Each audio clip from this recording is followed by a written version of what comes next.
കൃഷ്ണ ഗുരുവായൂരപ്പ ശരണം. ഗുരുവായൂരപ്പൻ്റെ ഉച്ചപൂജ കഴിഞ്ഞു, കളഭാലങ്കാരം കഴിഞ്ഞു, നട തുറന്നു കേട്ടോ. അപ്പോൾ എല്ലാവരും വരും ഗുരുവായൂരപ്പനെ കാണാം. ഗുരുവായൂരപ്പൻ്റെ ഇന്നത്തെ ആ കളഭത്തിൽ അലങ്കാരം ഏത് രൂപത്തിലാണ് നോക്കാം. ആ ചതുർബാഹുവായ വിഗ്രഹത്തിൽ, ഭഗവാൻ നാരായണൻ്റെ മഹാപ്രഭുവിൻ്റെ വിഗ്രഹത്തിൽ ഏത് രൂപത്തിലാണ് ഭക്തരെ അനുഗ്രഹിക്കാനായിട്ടിരിക്കുന്നത് നോക്കാം. അങ്ങനെ വരുമ്പോൾ ആദ്യം തന്നെ നമ്മൾ കിഴക്കേ നടയിലുള്ള ഗണപതി ക്ഷേത്രത്തിലൊന്ന് പോയിട്ട് തൊഴാം.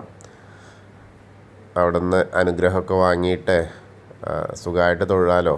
ബാക്കിയുള്ള തിരക്കൊന്നും അവിടെ ബാധിക്കില്ല. അപ്പോൾ അവിടെ നാല് പുറവും അങ്ങനെ വിട്ടിങ്ങനെ നിൽക്കുന്ന സ്ഥലമാണ്. നാല് പുറത്തിലൂടെ നോക്കിയാൽ കാണാം. അത്രയ്ക്കും മനോഹരമായ ആ ഒരു കാഴ്ച. വലിയ വിഗ്രഹം, ഗണപതി വിഗ്രഹം. അപ്പോൾ എല്ലാവരും വന്ന് തൊഴുക. അതിനുശേഷം നമ്മൾ കിഴക്കേ ഗോപുരത്തിൻ്റെ അതിൽ അങ്ങനെ അകത്തേക്ക് പോവാം. അകത്തേക്ക് പോകുമ്പോൾ ഇന്നിപ്പോൾ അത്യാവശ്യം ചെറുതല്ലാത്ത തിരക്കുണ്ടായിരുന്നു. വ്യാഴാഴ്ചയാണ്, അപ്പോൾ ചെറുതല്ലാത്ത തിരക്ക് തന്നെ പറയാം. രാവിലെ മുതൽ തന്നെ നല്ല തിരക്ക്, നിർമ്മാല്യത്തോട് കൂടി തന്നെ നല്ല തിരക്ക് തന്നെയായിരുന്നു. 9 മണിയൊക്കെ ശേഷം, അതായത് പന്തീരടി പൂജയ്ക്ക് ശേഷം കൊടിമരം വഴിയാണ് വിട്ടിരുന്നത്. അതേവരെ പിന്നെ ക്യൂ തന്നെ വന്നു. അതിനുശേഷം തിരക്കായിരുന്നു. നമുക്ക് ആ തിരക്കിലൂടെ തന്നെ പോയി അകത്ത് പോയി ആ ഉണ്ണിക്കണ്ണനെ കാണാം. ഏത് രൂപത്തിലാണ് ഉണ്ണിക്കണ്ണൻ ഇരിക്കണത് നോക്കണ്ടേ. അങ്ങനെ വരുമ്പോൾ ആ വാതിൽപ്പടി കടന്ന് അകത്തേക്ക് ഇങ്ങനെ നോക്കുകയാണ്. അകത്തേക്ക് നോക്കുമ്പോൾ വാതിൽപ്പടി കയറുമ്പോൾ തന്നെ നമ്മൾ അറിയാതെ അകത്തേക്ക് നോക്കും.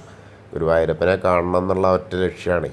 അപ്പോൾ ആ വിളക്കിങ്ങനെ, നെയ്യ് വിളക്കിൻ്റെ, സ്വർണ്ണ വിളക്കിലുള്ള നെയ്യ് ഒഴിച്ചിട്ടുള്ള ആ വിളക്കിൻ്റെ നെയ്ദീപത്തിൻ്റെ ആ പ്രകാശരേണു നമ്മളിലേക്ക് എത്തുകയാണ്. അപ്പോൾ നമ്മൾ ആ ഗുരുവായൂരപ്പൻ്റെ ദർശനം കിട്ടി എന്നാണ് ചിന്തിക്കും. അങ്ങനെ നോക്കുമ്പോൾ ആ ഒരു കാഴ്ച വളരെ മനോഹരമായിട്ടുള്ള ഒരു കാഴ്ചയാണ്. അങ്ങനെ ഇടത് വശത്തുള്ള ആ മേൽപ്പത്തൂരിൻ്റെ പീഠം കാണാം. ആ പീഠം ഒന്ന് നോക്കി തൊഴുതു മേൽപ്പത്തൂരിനെ ഒന്ന് സ്മരിച്ചു. വലതുവശത്തുള്ള ആദ്യത്തെ തൂണ് കണ്ടാൽ നരസിംഹാവതാരം കാണിച്ചു കൊടുത്ത തൂണാണ്. അത് കണ്ടു തൊഴുക. അങ്ങനെ കണ്ട് തൊഴുത് നേരെ അകത്തേക്ക് ഇങ്ങനെ നോക്കുമ്പോൾ, ശ്രീലകത്തേക്ക് ഇങ്ങനെ നോക്കുകയാണ്. ശ്രീലകത്തേക്ക് നോക്കുമ്പോൾ ആ സോപാനപ്പടിയിൽ അവിടെ നിന്ന് നോക്കുമ്പോൾ നമ്മൾ കാണുന്ന ആ ഒരു രംഗം, ആ ഗുരുവായൂരപ്പൻ്റെ ചതുർബാഹുവായ വിഗ്രഹത്തിൽ കളഭം കൊണ്ടിങ്ങനെ ഒരു ചെറിയൊരു ഉണ്ണിക്കണ്ണനെ കാണാനുണ്ട്. കാൽപാദങ്ങൾ, 2 കാൽപാദങ്ങൾ കാണാനുണ്ട്. കാൽവളകൾ കാണാനുണ്ട്. ആ വലത്തെ കാലിൻ്റെ ആ ഒരു പെരുവിരൽ ഇങ്ങനെ വായിലേക്ക് നോക്കി കൊണ്ടുപോയിട്ട് 2 കൈ കൊണ്ട് കൂടി ആ പെരുവിരൽ ഉണ്ണുകയാണ്. പാവ ഉണ്ണിക്കണ്ണനാട്ടോ. ഒന്നും കൊടുത്തിട്ടില്ല. യശോദാമ്മ ഒന്നും കൊടുത്തിട്ടില്ല എന്ന് തോന്നുന്നു. ഒന്നും കിട്ടാത്തതുകൊണ്ട് സ്വന്തം കാലിൻ്റെ വിരലാണ് കുടിക്കണത്. എന്താ ചെയ്യല്ലേ. എന്തായാലും നല്ല രസമായിട്ടുള്ള ഒരു ചാർത്താണ് കാണാനുള്ളത്. അങ്ങനെ കൈവളകളും കാണാനുണ്ട്. അതേപോലെ കഴുത്തിലൊരു വളയം പോലത്തെ മാലയുണ്ട്. പിന്നെ ഒരു പതക്കം പോലത്തെ ഒരു മാലയുണ്ട്. പിന്നെ അത് കൂടാതെ തോൾവളകൾ ഇട്ടിട്ടുണ്ട്. അതേപോലെ കാതിൽ ചെവിപ്പൂക്കൾ വെച്ചിട്ടുണ്ട്. സ്വർണ്ണ ഗോപി വെച്ചിട്ടുണ്ട്. ഇന്ന് വളരെ രസമായിട്ടുള്ളൊരു കാര്യം എന്താ വെച്ചാൽ, ഇന്നാൾ കോണകമൊന്നും എടുത്തിട്ടില്ല. അതാണ് വലിയ രസം. ആ ചെറിയ ഉണ്ണി അവിടെ നിന്ന് കളിക്കണോടത്ത് നീച്ചിങ്ങോട്ട് വന്നിട്ടാന്ന് തോന്നുന്നുണ്ട്. എണീച്ച പോലെ തന്നെ വേറെ ഒന്നുമില്ല, കോണകമൊന്നുമില്ല. അല്ലെങ്കിൽ പട്ടുകോണകമൊക്കെ കുടിപ്പിച്ചിട്ടല്ലേ വിടില്ല. ഇന്നിപ്പോൾ അതിനൊന്നും തരാൻ കിട്ടിയിട്ടില്ല എന്നാണ് തോന്നുന്നത്. വളരെ മനോഹരമായിട്ടുള്ളൊരു കാഴ്ച കേട്ടോ.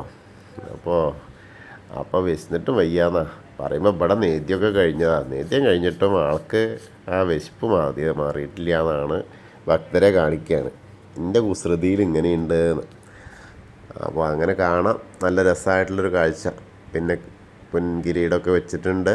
അതിൻ്റെ മുകളിൽ തിരുമുടിമാല 2 ഉണ്ട്. തെച്ചിയും തുളസിയായിട്ടുള്ള ഒരെണ്ണവും തെച്ചിയും വെളുത്ത പൂവായിട്ടുള്ളൊരെണ്ണം. അപ്പോൾ അങ്ങനത്തെ 2 തിരുമുടിമാലകളുണ്ട്. ഉണ്ടമാലകളും 2 ഉണ്ട്. നല്ല വലിയ ഉണ്ടമാലകൾ കാണാനുണ്ട്. ഉണ്ടമാലകൾ കാണാനുള്ളത് വെളുത്ത പൂവിനാണ് കൂടുതൽ. വെളുത്ത പൂവും തെച്ചിയും ഇടകലർന്നിട്ടുള്ള ഒരെണ്ണവും വെളുത്ത പൂവും തുളസി തെച്ചിയായിട്ടുള്ള ഒരെണ്ണം, അങ്ങനെ 2 ഉണ്ടമാലകളുണ്ട്. അപ്പോൾ ആ വിരലുണ്ണുന്ന ഉണ്ണിക്കണ്ണനാണ് അകത്തെ ശ്രീലകത്തെ ഇന്നത്തെ കളഭാലങ്കാരം കേട്ടോ. അപ്പോൾ നമ്മളിപ്പോൾ ശ്രീലകത്തേക്ക് നോക്കിയിട്ട് ആ സോപാനപ്പടിയിൽ നിന്ന് കണ്ട് തൊഴുകയാണ്. അപ്പോൾ എല്ലാവരും കണ്ട് തൊഴുതോളൂ, പ്രാർത്ഥിച്ചോളൂ. സോപാനപ്പടിയിൽ നിന്ന് കണ്ട് തൊഴുത് പ്രാർത്ഥിച്ച് ആ ഗുരുവായൂരപ്പൻ്റെ വിഗ്രഹത്തിലെ ചതുർബാഹുവായ വിഗ്രഹത്തിൽ നിന്നുള്ള ആ അനുഗ്രഹം നമ്മളിലേക്ക് എത്താൻ വേണ്ടിയിട്ട് പ്രാർത്ഥിച്ചോളൂ. അതിനുശേഷം നമ്മൾ വരുമ്പോൾ അഗ്നികോണിൽ നോക്കിയിട്ട് ആ ബലി തൂവുന്ന ആ കല്ല് നോക്കി തൊഴുതു. അത് കഴിഞ്ഞാൽ നേരെ വന്ന് തിടപ്പള്ളിയിലേക്ക് നോക്കിയിട്ട് രാവിലെ ഗണപതി ഹോമം നടത്തുന്നതും ഭഗവാന് നേദ്യം തയ്യാറാക്കുന്നതുമായ പ്രസക്തമായ തിടപ്പള്ളി നോക്കി തൊഴാം. അതിനുശേഷം നേരെ ഒന്നിങ്ങനെ തിരിഞ്ഞു നോക്കിയാൽ ആ ചുമരിൻ്റെ മുകളിൽ ആലിലക്കണ്ണനെ കണ്ട് തൊഴാം. പിന്നീട് സപ്തമാതാക്കളെ കണ്ട് തൊഴുത് ആ വിഘ്നേശ്വരൻ്റെ അടുത്ത് വന്ന് തൊഴാം. വിഘ്നേശ്വരൻ്റെ അടുത്ത് ആ കൊമ്പും തുമ്പിക്കൈയൊക്കെ ഇങ്ങനെ ചന്ദനം കൊണ്ട് ഇങ്ങനെ ചാർത്തി ഇങ്ങനെ നല്ല രസമായിട്ട് നല്ല മഞ്ഞ കളറിൽ ഇങ്ങനെ കാണാനുണ്ട്.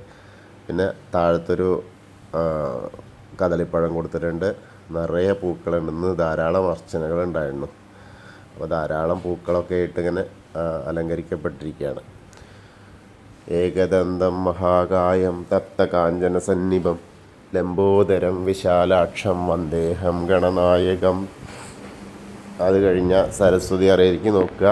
സരസ്വതി അറയിലേക്ക് നോക്കിയിട്ട് സരസ്വതി നമസ്തുഭ്യം വരദേ കാമരൂപിണി വിദ്യാരംഭം കരിഷ്യാമി സിദ്ധിർഭവതു മേ സദാ. അത് കഴിഞ്ഞ് അങ്ങനെ വന്ന് നേരെ ആ കോർണറിലെത്തിയാൽ ചെറിയ ഗണപതിയെ കാണാം. ആ ഗണപതിനെ ഒന്ന് തൊട്ട് തലവിടാം. എന്നിട്ട് പ്രാർത്ഥിച്ച് വീണ്ടും മത്സ്യം, കൂർമ്മം, വരാഹം, നരസിംഹം വരെയുള്ള രൂപങ്ങൾ കാണാം. അതൊക്കെ ഒന്ന് തൊട്ട് തലോടി തൊഴുത് പ്രാർത്ഥിച്ച് പോരാം. പിന്നീട് വരുന്നത് മേൽശാന്തിൽ അവിടെ വന്നാൽ അർച്ചന പ്രസാദം കിട്ടും. അതേമാതിരി അർച്ചന പ്രസാദം ഇല്ലാത്തതും പ്രസാദം കിട്ടും. കളഭമൊക്കെ അവിടുന്ന് കിട്ടും. അപ്പോൾ അതൊക്കെ കണ്ട് തൊഴുത് അവിടുന്ന് പ്രസാദമൊക്കെ വാങ്ങി തൊടാം. പിന്നീട് വാമനാവതാരം കാണാം, ഗജേന്ദ്ര മോക്ഷം കാണാം. പിന്നെ മഹാവിഷ്ണു ഗരുഡാരൂഢനായ മഹാവിഷ്ണുവിനെ കണ്ട് തൊഴാം. അത് കഴിഞ്ഞ് നേരെ വരുമ്പോൾ അനന്തപത്മനാഭസ്വാമീനെ കണ്ട് തൊഴാം. അവിടെ നിന്ന് ധാരാളം പൂക്കളായിട്ട് അലങ്കരിക്കപ്പെട്ടിട്ടുണ്ട് കേട്ടോ. ആ വരുന്ന വഴിയിലൊക്കെ നിറയെ പൂക്കളായിട്ട് അലങ്കരിക്കുക. തുളസിമാലയൊക്കെ ആയിട്ട് ഇങ്ങനെ അലങ്കാരം കണ്ടോ. അപ്പോൾ അനന്തപത്മനാഭസ്വാമീനെ കണ്ട് തൊഴാം. അതിനുശേഷം നമ്മളിങ്ങനെ ശ്രീകോവിലിൻ്റെ പുറകുവശത്തായിട്ട് വന്ന് സാഷ്ടാംഗം നമസ്കരിക്കുക. നമുക്ക് പറയാനുള്ള കാര്യങ്ങളൊക്കെ അവിടെ പറയാം. സ്ത്രീകളൊക്കെ മുട്ടുകുത്തിയിട്ട് ഇങ്ങനെ നിന്ന് പ്രാർത്ഥിച്ചാൽ മതി. അപ്പോൾ ഭഗവാന്റെ അനുഗ്രഹം ലഭിക്കും. അപ്പോൾ അതിനുശേഷം നമ്മൾ തിരിച്ചിങ്ങോട്ട് വരുമ്പോൾ ദശാവതാര വിഗ്രഹങ്ങളുടെ ബാക്കി ശ്രീരാമചന്ദ്രനും ബലരാമനും ഭാർഗവരാമനും അവരെയൊക്കെ കണ്ട് തൊഴുത്, കൃഷ്ണനെയൊക്കെ കണ്ട് തൊഴുത് ഇങ്ങനെ പോരാം. മുരുകൻ്റെ അവിടെ വരുമ്പോൾ ഭസ്മാഭിഷേകമൊക്കെ കഴിഞ്ഞ് ഇങ്ങനെ ഇരിക്കുക. അപ്പോൾ അവിടെയും കണ്ട് തൊഴാം. പിന്നെ ഹനുമാൻ സ്വാമിയുടെ അടുത്ത് വരിക. ഹനുമാൻ സ്വാമിയുടെ അടുത്തൊരു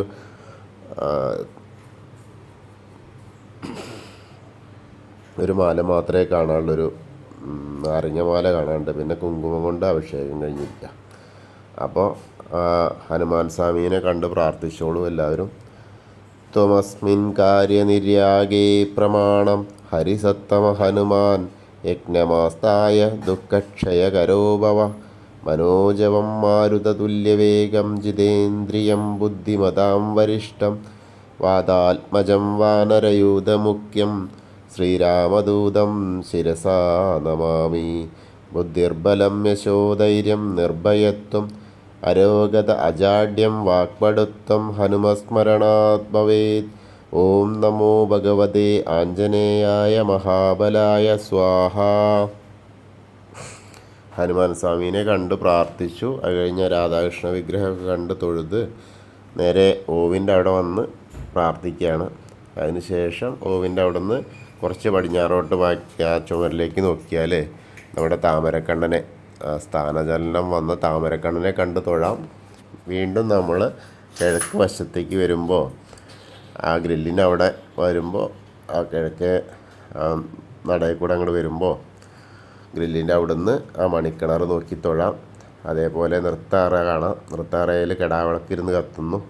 അപ്പോൾ നമ്മുടെ പൊന്നുണ്ണിക്കണ്ണൻ നൃത്തം ചെയ്യുന്നതായിട്ട് സങ്കല്പിച്ച് ഏത് രൂപത്തിലാണോ നമ്മൾ സങ്കല്പിക്കുന്നത് നമ്മുടെ മനസ്സിൽ, ആ രൂപത്തിൽ കണ്ണൻ കളിയാടും മനസ്സിൽ.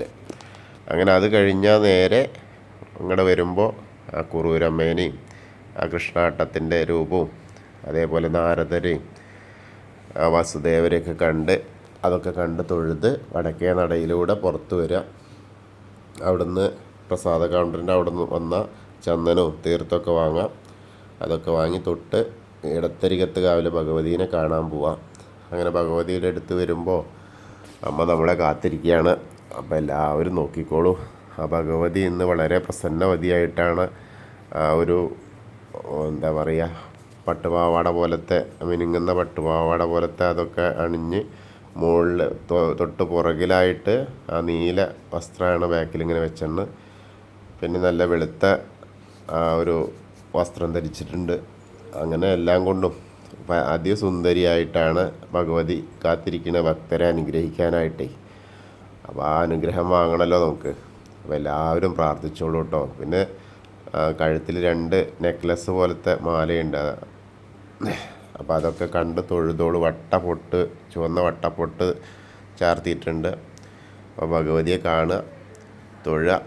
സർവമംഗളമംഗല്യേ ശിവേ സർവാർത്ഥ സാധികേ ശരണ്യേ ത്രയംബകേ ഗൗരി നാരായണി നമോസ്തുതേ. അങ്ങനെ ഭഗവതിയെ കണ്ട് തൊഴുതു. അങ്ങനെ വരുമ്പോൾ കിഴക്ക് വടക്കേ ദിക്കിലെത്തിക്കഴിഞ്ഞാൽ ഒന്ന് തിരിഞ്ഞിട്ട് വടക്ക് പടിഞ്ഞാറേ ഭാഗത്തേക്ക് നോക്കുക. മമ്മിയൂർക്ക് നമ്മൾ പോകുന്ന പോലെ സങ്കല്പിച്ച് മമ്മിയൂരപ്പനെ മനസ്സിൽ ധ്യാനിക്കുക. നമശിവായ നമശിവായ നമശിവായ എന്നുള്ള പഞ്ചാക്ഷരി മന്ത്രം ജപിക്കുക. മമ്മിയൂരപ്പനെ മനസ്സിൽ സ്മരിക്കുക. അപ്പം നമ്മൾ മമ്മിയൂർ പോയി തൊഴുത ആ അനുഗ്രഹം നേടിയ ആ പ്രതീതി നമുക്കുണ്ടാവും. അതിനുശേഷം അവിടുന്ന് തുടർന്ന് വീണ്ടും കൊടിമരത്തിൻ്റെ അവിടെ വന്നാൽ ഒരിക്കൽ കൂടി നമ്മുടെ ശ്രീലകത്തേക്ക് നോക്കിയിട്ട് ആ പൊന്നുണ്ണിക്കണ്ണനെ, ആ കാൽ വിരലുണ്ണുന്ന ആ കുസൃതിയായ പൊന്നുണ്ണിക്കണ്ണനെ, ആ സുന്ദര കുട്ടനെ കാണാനായിട്ട് നമുക്ക് കഴിയും.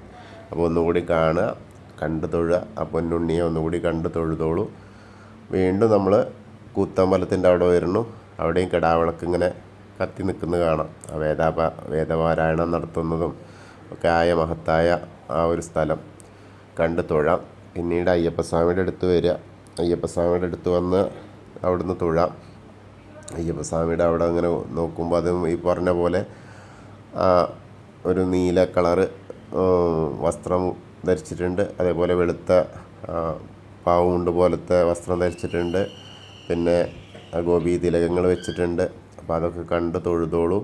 ഭൂതനാഥ സദാനന്ദ സർവഭൂതദയാപര രക്ഷ രക്ഷ മഹാബാഹു ശാസ്തേസ്തുഭ്യം നമോ നമ. അങ്ങനെ ആ ഭൂതനാഥൻ്റെ അനുഗ്രഹമൊക്കെ വാങ്ങിയിട്ട് ഒന്ന് പ്രദക്ഷിണമായി വന്ന് പടിഞ്ഞാറ നടയിലെത്തിയിട്ട് ആ ദീപസ്തംഭത്തിൽ വേണുഗോപാല സ്വരൂപിനെ കാണാം. അവിടെ കണ്ട് തൊഴുക. പിന്നെ ഒന്ന് പുറത്തേക്ക് പകുതി ബാക്കിലേക്ക് ഇറങ്ങി നിന്നാൽ ആ കൊടിമരത്തിൻ്റെ മുകളിലുള്ള ഗരുഡധ്വജനെയും കണ്ട് തൊഴാം. അപ്പോൾ നമ്മൾ ഇന്നത്തെയും ഗുരുവായൂരപ്പൻ്റെ ഉച്ചപൂജയും കളഭാലങ്കാരമൊക്കെ കണ്ട് തൊഴുതു. എല്ലാവർക്കും ആ ഗുരുവായൂരപ്പൻ്റെ അനുഗ്രഹം ലഭിക്കും. ഗുരുവായൂർ വന്ന പ്രതീതി ഉണ്ടാവട്ടെ. കൃഷ്ണായ വാസുദേവായ ഹരയേ പരമാത്മനെ പ്രണതക്ലേശനാശായ ഗോവിന്ദായ നമോ നമ. ഹരേ കൃഷ്ണ. ഗുരുവായൂരപ്പ ശരണം.